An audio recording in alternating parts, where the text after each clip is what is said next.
put it on my head, and tried to light it. All the single guys here, I could just feel you like, I never thought of that. Sorry guys, it didn't work.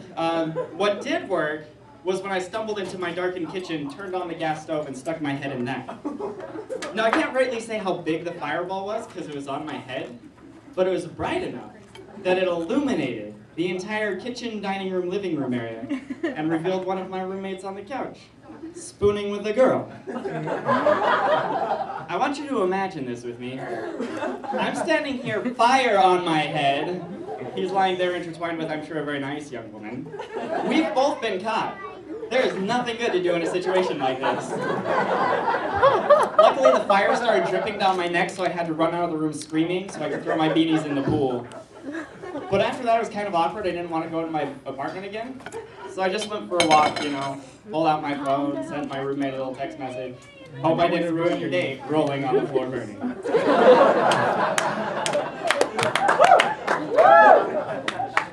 So my wife's from Sacramento, and they've got everything in Sacramento. It's amazing what they have in that town. In fact, we found an Ethiopian food restaurant there, which is strange because I didn't know Ethiopia had any food. I'm sorry, y'all from there? I didn't mean to offend anyone. But we had to go, you know, just out of curiosity.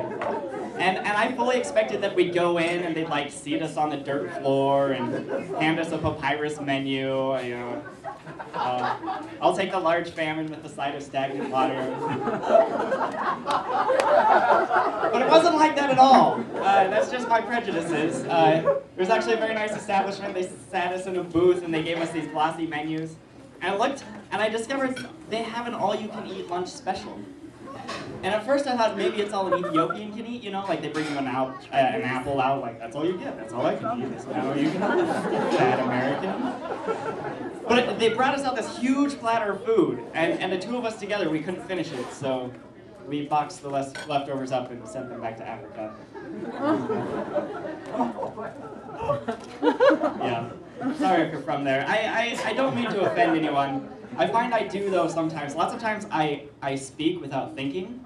And sometimes even when I do think, the words I try to say come out wrong. And that's the worst thing ever. Like, if you try to say one thing that's nice and it comes out insulting, it's like farting in a swimming pool. There's no coming back, you know? You can blow all the bubbles you want, but nobody's falling for it. Recently, my wife and I came out of our apartment, and we live on the 3rd story, you know? And so we're like looking over the balcony, and there are lots of families in our apartment, and on the bottom floor there was like a congregation, a bunch of women who live on the bottom floor were just hanging out in the parking lot. And I'm looking over the balcony, and I say to my wife, I say, I've never seen our neighbors from this angle. They have nice parts. And I have parts like in the hair, like their hair was parted nicely, it was nice, straight.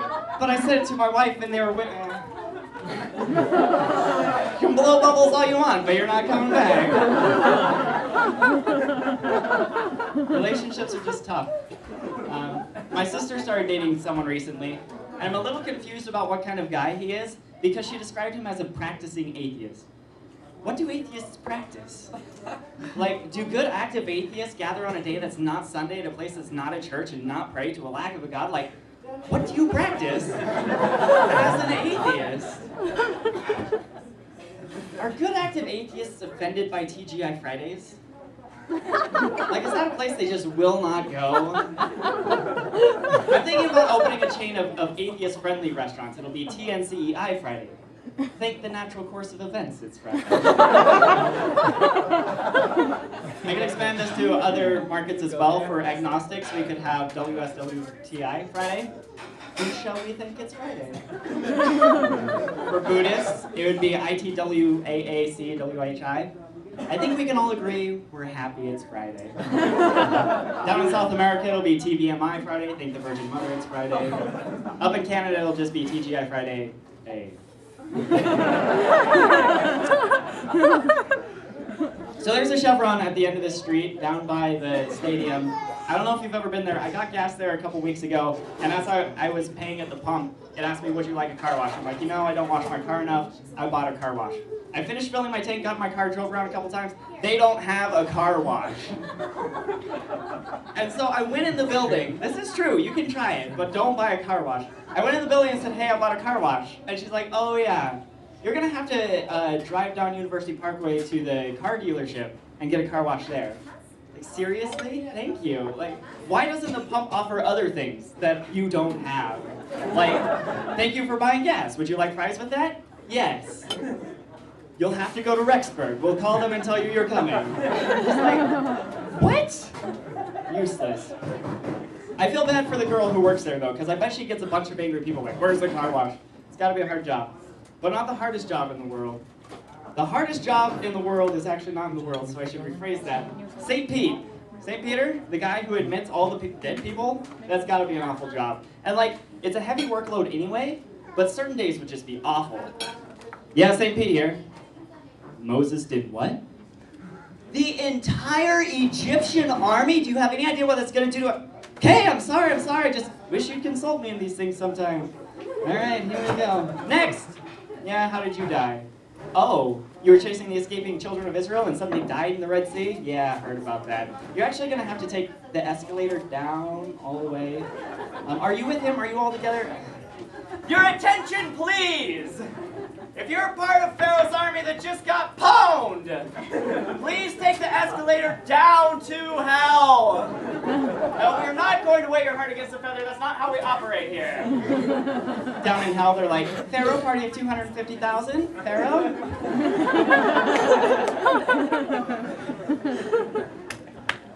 Yeah. So, talking of St. Peter, like, I wonder how I'm gonna die, you know? I would hate to die in my sleep. Like, that'd be a really pathetic way to go. I want to go when I'm old and about to reveal some, like, life-changing advice. In fact, if I don't know when I'm going to die, I'm just going to make stuff up. When I feel myself going, like, I'll have my grandchildren all gathered around me. I'm just going to make stuff up. Be like, the secret to a long, happy life is... And all my grandkids will be like, Grandpa, you're on a heart monitor. What are you doing?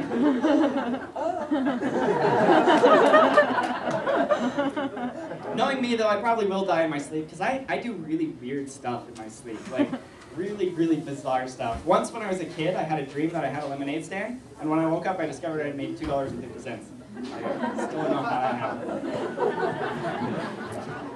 One time, I dreamed that I was sculpting a statue, like a face, and I woke up and I was giving my brother a face massage.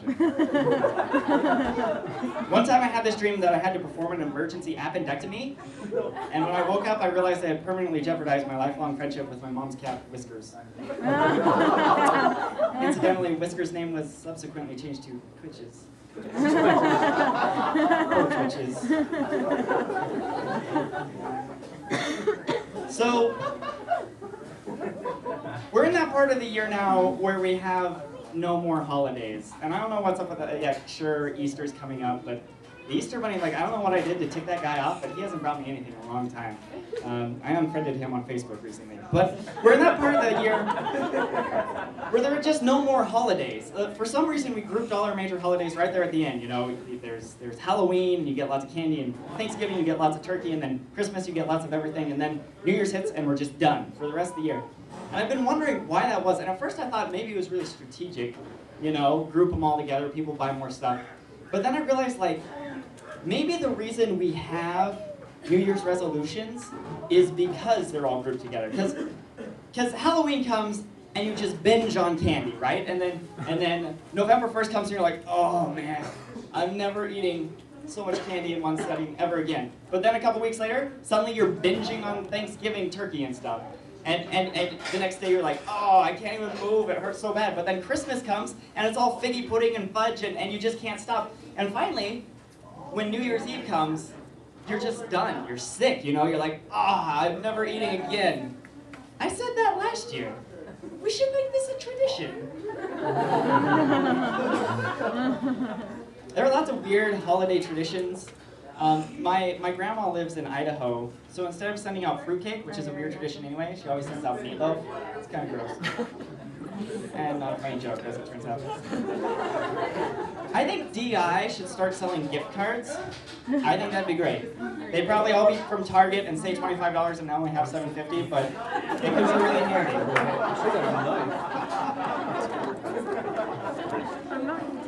Google has been making these driverless cars recently. I don't know if you've heard of this. They've been testing them out in the Bay Area. And they have these cars, and they have a driver in them for safety reasons, which is weird. Usually machines protect people instead of people protecting machines, but whatever. And these people just ride around, and they've been logging all these miles, proving that they can have cars that drive themselves. And so far, they've only had one accident, and that happened when a manned vehicle rear-ended one of Google's cars. Come on, humans! Like, the robots are already winning Jeopardy. We can't give them the streets. But at least we can be comfortable knowing that when the robot revolution comes, we won't have car wrecks anymore, and that's pretty good. But I think we will lose a lot of things, because I really doubt that even Google, with all their technology, can teach robots, car dancing. This is an important part of our culture. Or road rage. Where would we be without that? And it's also very important that they teach their robots to lie to cops to get out of speeding tickets. Like, that would require some pretty advanced technology. I don't think even Watson can do that. So I mentioned that my wife proposed to me. I didn't even mention that. They mentioned that in my intro. I can't even remember when I've been talking. And that actually came at the end of a long, desperate struggle I had been in. Dating here, I live in Provo. I've been going to BYU. It's hostile environment. Like, once I asked this girl out, and she didn't say no. She said never. Like, ow, that's intense. And so that was awful. And really here's a true story for you that's kind of embarrassing, and I've never shared in public before. So let's all be friends. There was this girl I really liked for a long time, and we were separated for the summer, and we sent lots of emails, and I thought we were like totally in love and stuff. And then she came back in town, and within a week she got a boyfriend, and it was devastating. Though it shouldn't have been devastating because she was the same girl who told me never. But anyway, her roommate had a birthday party, and I decided I would go. And I was in a kind of crazy mood anyway. I'd been hanging out with my roommates, we'd been talking and laughing, and I was all sorts of hyper. And we go over, and I knew everyone in the apartment complex pretty well. And so I immediately recognized the guy I didn't know. I'm like, that's gotta be Sarah's boyfriend. And so I go over to him, and I knocked over like a Kleenex stand off the side table and sat down. I'm like, new guy, where are you from? How you been? Like, and I tried to make friends with him, and he just would not have it at all. Would not talk to me, would not say anything. And I asked him where he's from, and he said it was complicated. I'm like, how's it complicated? He's like, well, I moved from Utah to California. I'm like, me too, that doesn't sound complicated. He's like, well, I moved because of a court order. I'm like, wow, first meeting, thank you. And so I left, and I ate a whole bunch of cake and got really hyper, and I went and tried to make friends with him again. And I forget what happens because of the haze, the sugar high I was in. But at one point I said to him, I hope this doesn't put a damper on our relationship. And he looked me in the face and said, we don't have a relationship. And that was it for me. Like, I was done. And I thought, how can I get to this guy without making his girlfriend hate me? Because really, I just want her to dump him because I think he's a jerk, and I think I'm awesome, and I think she's awesome, and we should date. So the party wound down, and most people left, and I was sitting next to him on the couch. And one of my roommates had come, and my roommate was like, well, it's been fun, but we should probably go. I was like, yeah, Sarah, it's good to see you, whatever. Noah, that was his name. I love you, man. And I kissed him. It's not often you kiss a boy trying to impress a girl. I'm really smart. My mother always warned my sisters not to kiss boys. I didn't think she was talking to me.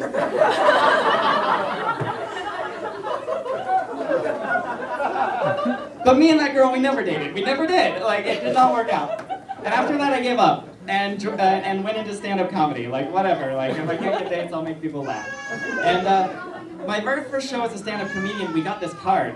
We have comment cards at our shows. I'm Humor You, and we leave comment cards. And we got one. My very first show, it said, Kyle Jepsen, will you marry me? XOXO Heart Katie. 916-212-0213. I was like, this is great. And so I called her up, and we went on basically a blind date, and we eventually ended up getting married.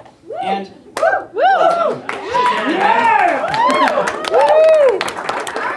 and that's what I love about BYU, the Cougars. That's all for me. Have a great night.